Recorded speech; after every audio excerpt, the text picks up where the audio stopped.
Hello friends, welcome back. What we're going to do today is review the main camera that we are using, the Sony A7V. Obviously this was released at the end of last year and I was going to buy it straight away, but I held off until I really needed it. And the context of why I bought it was basically just because I had a couple of solo jobs coming up where I really needed photo and video, and I really needed a camera that was capable of covering both of those. Full frame, low light performance, all of that. It's been about 3 months since I bought the camera. We've got a ton of footage that we want to go through. We've got a ton of behind the scenes and shots and everything and all that lovely stuff that you care about and you want to see. And we're basically just going to go through and I'm going to give you my real world opinion. I run a company called OG Films. For the past decade nearly, we've traveled all over the world filming events and conferences. It used to be on a Blackmagic system, now we're on a Sony system because of the size, the weight and the low light performance. That's all the context, that's all the authority and credibility bullshit that we have to do now to make sure that you watch till the end of the video. So without further ado, first thing that springs to mind is that I have a cage on the A7V. Now I've used an A7 IV a lot in the past. So obviously, like in terms of the actual camera, it's exactly the same body, but with the cage, Morrig have made a cage where it actually like looks decent. It's not just like this box on top of the camera. And when you have a 70-200, right, a bit of a thicker lens on there, and you've got the extra, I don't know, like half a centimeter, right, of kind of extra bulk on the grip, fingers touch the lens, right, which actually, I mean, you know, if you're using it for a 10-hour day, right, like this is such first world problem thing to say, but you get like a little bit of like graze on the tips of your fingers, just from an ergonomics perspective. Obviously, like if you're running it on a gimbal, this is purely talking about handheld, right? So if you run it on a gimbal, that's not a concern. That's the only con, I would say, with regards to ergonomic. Last point that I'll make with regards to the actual hardware of the camera, right, the ergonomics and how I use it, I love the screen. So like, I think it's the first, in this kind of price range, it's the first one that's got like the all swivel, all sing and all dance in every angle, which is super useful, especially when you're handheld, right? On a gimbal, it kind of just stays, you know, to the side. But when you're handheld, you might put it up on your shoulder, you might go all the way down here, you might be like just off to the side, and just being able to kind of like have that screen be exactly where you need it for the right kind of, you know, for the right viewing angle essentially, is just really, really nice and allows you to either frame super high, super low, like you've got no limitations on where you can put the camera and still be able to see and view like what you're actually shooting. So yeah, screen is phenomenal. With the buttons and the wheels and the way that I've specifically got this camera set up for me, I have a white balance wheel, I have obviously the ISO wheel, I have shutter speed and I have aperture right on the back.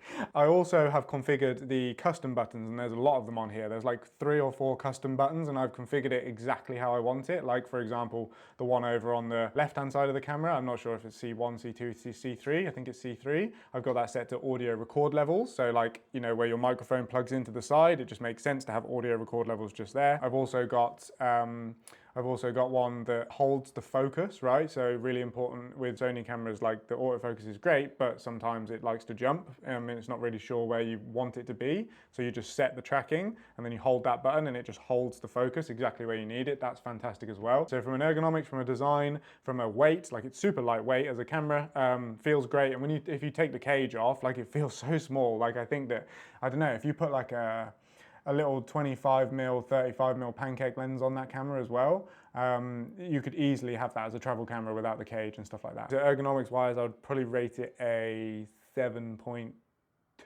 out of 10. We're in this kind of golden age of prosumer, because this is a prosumer camera, right? It's not ridiculously expensive. It's only 2.8 grand or 2.8K, which if you take off the VAT as well, if you're a VAT registered business, it makes it a really accessible price point, I think, for the camera that you get. And cameras are all fantastic now, right? Like Nikon have the ZR, Sony have like recently the FX5 as well, right? FX3 is amazing, FX6 is amazing, like FX2 even is just the A7 IV sensor, so that's incredible. Like we're in this point now where really like resolutions and all of this is all beginning to kind of not mean that much because every camera is fantastic. What I will say is that the 4K video on this reminds me very much of the Blackmagic 6K Pro. And the reason why I think that is because it's a 7K sensor that's downsampled to 4K. So you're actually seeing like a downscaled 7K image, and it is crispy as, like, it's so lovely to the point where like you actually might want to take out a little bit of sharpening in post, just so it doesn't have that like super Sony digital clinical feel. With regards to no internal RAW, that's honestly not a feature that particularly bothers me in the specific use cases that I have for how I make money out of cameras. You know, we're doing fast turnaround edits. We don't need huge like file sizes. I don't need raw video. I work with operators that are competent enough and know to change their white balance when they go into different rooms, right? Like they're shooting at their base ISOs. Like I just don't feel like we are in a situation where we need to be able to change that sort of stuff in post. So for me, 42 10-bit is great. It gives me all the color depth that I need. I'm not trying to push like crazy grades, and you can with that codec as well. You know, S-Log3, it's fine, and it works exactly how we need it to work for the specific use case that I have. Open gate is, I mean, it's the huge conversation right now because the FX5 has just been released, and it is a feature that personally I would love to have in a full frame camera.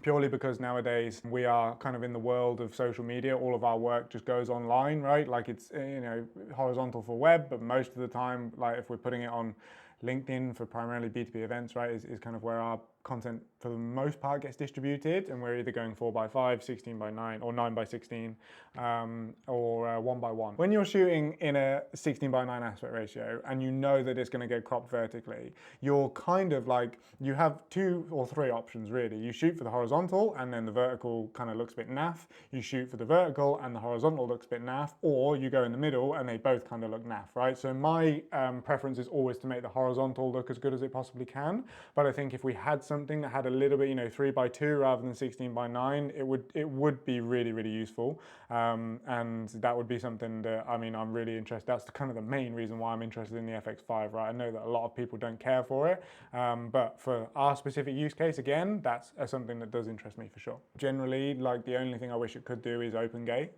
That's it. Right? Other than that, like it does everything that I want it to do.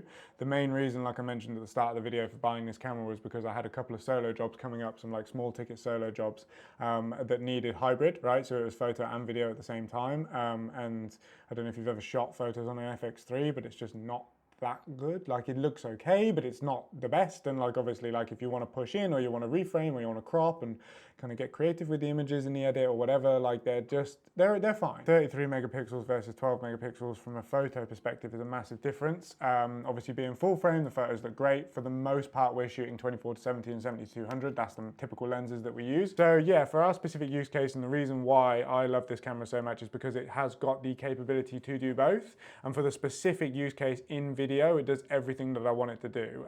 The main difference between the A7 IV and the A7 V, as I understand it, not really wanting to get into the technicals, is that you get uncropped 4K 50.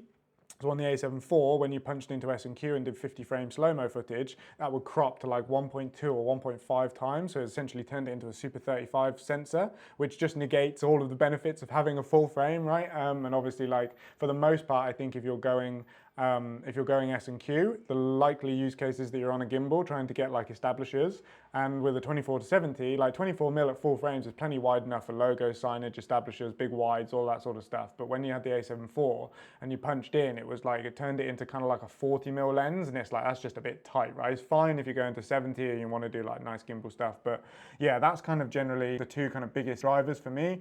It does crop still at 100 frames. If you're American, obviously that would be 60 and 120, but we're in the UK and we have good maths over here, so we go 25, 50, 100, yeah, like it, you know, I never really use 100 frames for slow-mo stuff. It just, the action for me and our use case just happens too slow, and I find that for the 1.5 to 2 seconds of that shot might be used on screen, like you just don't get enough. Nothing's happening fast enough. Another really great thing and a difference between that and the A7 IV in terms of an upgrade is the second base ISO is 8000 now, rather than being 3200 on the A7 IV. And for us, being in, you know, primarily kind of like more, I wouldn't say they're dingy, but like the lower light event venues around the UK, like we don't really have venues with like a ton of natural light. And 8000 is perfect because I find that I really never have to put an ND filter on here.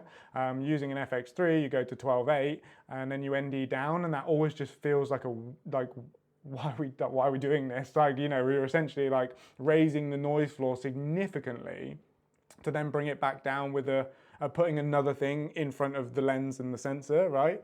So at 2.8 in most of the venues now, at 8000 ISO gets me kind of 1.3 to 2 stops over in terms of the exposure, and it's absolutely fantastic. When we were using the A7 IV, 3200 just wasn't enough. There was this one job where we went up to a venue in Wales. What's it called? That famous golf course in Wales.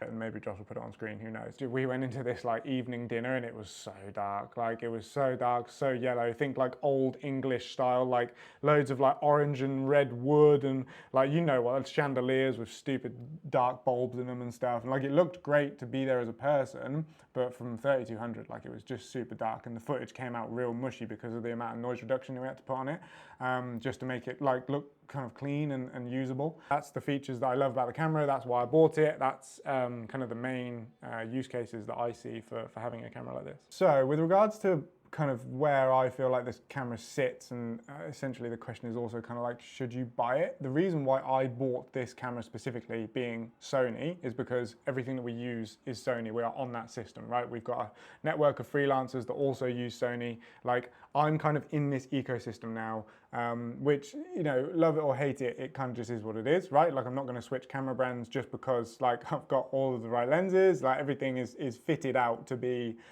we are a Sony kind of company, right? We're a Sony operation. That being said, I haven't then therefore gone and looked at really any of the competition. I know that Canon have the C50. They've just also released the, I think it's like the R6V, which is like a more video focused kind of, you know, but it also takes stills, which is probably where this sits, right? In terms of, you know, as a direct comparison, the Nikon ZR is also a similar price point to this as well. Sony FX30 is a similar price point as well. So like, you know, in terms of, like I said, if you are a hybrid shooter, you get booked for video and for photo jobs, then I would say that this is, I mean, unless you're going to go to like an whatever it is, A7V, which is like 9 grand, you probably don't have the budget for that, right? Because I don't. Like this is probably the best one. I think if you're more photo focused, you can go A7R, right? If you're more video focused, the A7S III is a really old camera now, so I would probably just pick this one up until they release whatever the Mark II of that's going to be. But that's why I kind of chose that camera specifically. Fundamentally, like we can talk about specs, we can talk about resolutions, we can talk about second base ISOs, like what this all comes down to, from my professional opinion, is this a camera that's worth its money? And I would say, yeah, it absolutely is. Like considering that like I get the VAT off of this camera as well, so it's not 2.8K to me, it's, I don't know what that would be, like 2.3 maybe, something like that, like for like £2,300. Like I remember when I first got into this, it seemed so out of reach. The ability to capture the quality that we can now for that price point. Like you put that and the 24-70 in your basket, even with the VAT, I think you're probably paying maybe like 4K-ish, right? Like that's mental. You can get a setup that gives you the quality and the ease and the capability, like, and I really, you know, it absolutely is worth the money for sure. Now, obviously there's a caveat to that insofar as like the kit that you've already got, the type of work that you do, right? The clients that you work with, where you want to go in your career. Like, are you leaning more kind of like, are you leaning more film? Are you leaning more videographer? Because that's a decision that you've got to make as well, right? Like, ultimately, I'd have to know all of that information if I, you know, before I could make kind of a recommendation. But for me and my use case, being an event videographer, that's primarily what we do. We do some social stuff for our event clients outside of the events, but for the most part, that's what we do. And I think that this camera is an absolutely phenomenal buy. I really, really do. Like if you are leaning photo video, right? You are hybrid like we are. We get booked for photo jobs alongside video jobs. It's just amazing to have a camera like this that can do both things. And I think also primarily like when we're on shoots, this has now kind of become like the interview camera or maybe the gimbal camera because they don't get used that much, right? It's not the primary, like if we've got multi-crew, we're using FX3, FX6. And the reason why we do that is because we are doing video, right? But as in terms of like having that as a fail-safe backup that can do anything and is a super capable camera is just really good as well, you know? So, if anyone's wondering, that's how my wife rings the doorbell. Yes, go and buy it if you are similar to me and you have similar ambitions and you want to do this. It's a brilliant camera that won't let you down. But what I will say is that any camera that you buy nowadays from kind of the £1,000 for a body mark is a phenomenal camera. Like, and the capability that we have to do this sort of stuff nowadays is brilliant. So you can't really go wrong with anything that you choose. But if it is this, then you won't be disappointed.